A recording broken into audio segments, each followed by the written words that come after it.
আমার একটা ঘর চাই, যেখানে গেলে মনে হবে এটাই আশ্রয়, এটাই ঠিকানা। ক্লান্তি জানালা দিয়ে উড়ে যাবে, আর শান্তি আলিঙ্গন করবে নীরবে। সম্পর্কগুলো কোনো শর্তেই বাধা থাকবে না, ভালোবাসা কখনো পুরাবে না, দেয়ালগুলো কখনো রঙিন হবে না, স্মৃতিতে সব সময় ভরে থাকবে। যেখানে অভিমান থাকবে কিন্তু দূরত্ব থাকবে না, কথা কম হলেও অনুভূতি গভীর হবে। হ্যালো এভরিওয়ান, আসসালামু আলাইকুম। কেমন আছেন সবাই? আশা করছি অনেক ভালো আছেন। আমি মিম নোয়াখালী থেকে বলছি। আল্লাহর রহমতে এবং আপনাদের দোয়ায় আমিও খুব ভালো আছি। প্রতিদিনের মতো আপনাদের সাথে নিয়ে নতুন আরও একটি ব্লগ ভিডিও শেয়ার করতে যাচ্ছি।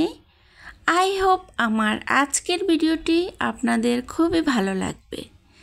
যদি আমার আজকের ভিডিওটি আপনাদের ভালো লেগে থাকে তাহলে প্লিজ আমার চ্যানেলটি সাবস্ক্রাইব করে দেবেন, আর ছোট্ট একটি লাইক করতে কিন্তু অবশ্যই ভুলবেন না।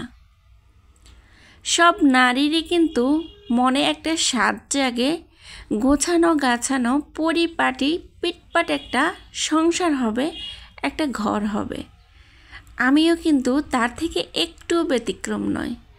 অনেক দিন যাবতই কিন্তু আমার এরকম একটা স্বপ্ন ছিল। আলহামদুলিল্লাহ, আমার হাজব্যান্ড আমার সেই স্বপ্নটা কিছুটা হলেও পূরণ করতে পেরেছে।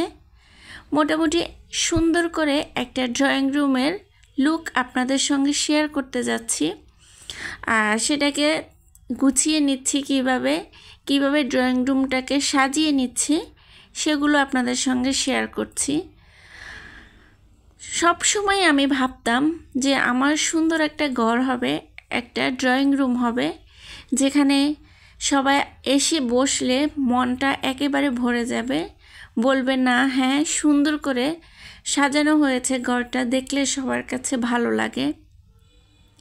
তো কতটুকু আমি সাজাতে পেরেছি আমি জানি না। আমার সাধ্য অনুযায়ী এবং স্বাদ অনুযায়ী কিন্তু চেষ্টা করেছি আমার ড্রয়িং রুমের লুকটা দেওয়ার জন্য। এই সোফাগুলো কিন্তু অনেক আগের, প্রায় 6-7 বছর আগের। তো সোফাগুলো এখনও নষ্ট হয় নাই, কিন্তু অনেকটাই ভালো আছে, যার কারণে অনলাইন থেকে এই কাভারগুলো কিনে একটু ডেকে দিয়েছি সৌন্দর্য বৃদ্ধি করার জন্য। আর এই যে দেখছেন কুশন কাভারগুলো, এগুলো আপনাদের ভাইয়া বাহির থেকে নিয়ে এসেছে। তো এগুলো এখন আমি বিছিয়ে দিয়েছি। এই কুশন কাভারগুলো এবং সোফার উপরে যে কাভারগুলো আমি দিয়েছি, এগুলো কিন্তু আপনাদের ভাইয়া আরও 10 বছর আগে বাহির থেকে নিয়ে এসেছে, কিন্তু এরকম পরিবেশ তৈরি করতে পারি নাই, তাই কখনো এগুলো ব্যবহার করতে পারি নাই। আলহামদুলিল্লাহ, এখন ব্যবহার করার মতো একটু উপযুক্ত জায়গায় এসেছি, তাই ব্যবহার করছি। তো সেই জন্য আজকে বাজারে গেলাম সকাল সকাল, গিয়ে সেখান থেকেও কিছু টুকিটাকি ঘর সাজানোর জিনিস কিনে নিয়ে এসেছি। মনের মতো করে একটু সাজাবো বলেই কিন্তু বাহির থেকে কিছু রিয়েল প্লান্ট এবং কিছু প্লাস্টিকের প্লান্টগুলো কিনে নিয়ে এসেছি ঘরটাকে একটু সুন্দর করে সাজাবো বলে। তো মোটামুটি একটু একটু করে সাজাচ্ছি ঘরটাকে, আর সেগুলোই আপনাদের সঙ্গে শেয়ার করছি এই আর কি। আসলে সব নারীরই কিন্তু এরকম ইচ্ছে জাগে। এই গাছগুলো কিন্তু আমি অনেক জায়গায় খুঁজেছি, পাই নাই। পরে একদিন বিকেলবেলা আপনাদের ভাইয়ার সঙ্গে বের হয়েছি, আর একটা জঙ্গলে দেখি এত সুন্দরভাবে গাছগুলো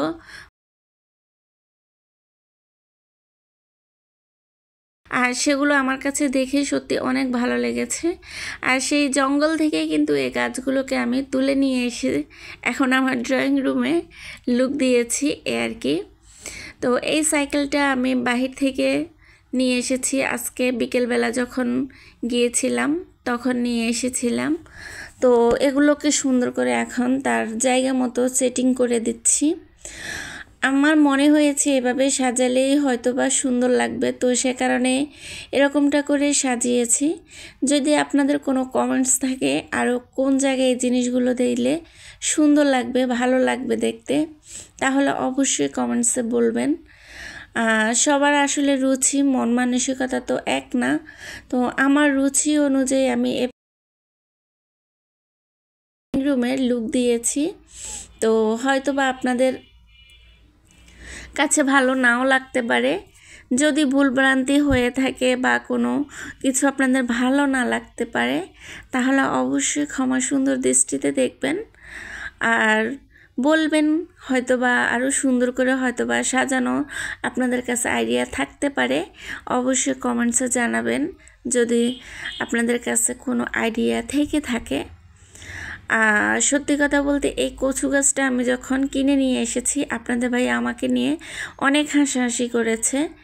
এখন নাকি ড্রয়িং রুমে গাছ দিয়ে পুরো ভরিয়ে ফেলেছি, তো সেটা নিয়ে অনেক হাসাহাসি করছে। আমি বললাম যে অনলাইনে এখন সব আপুরা এগুলাই নিয়ে আসে, এই আর কি। আজকের মতো এখানে, আল্লাহ হাফেজ।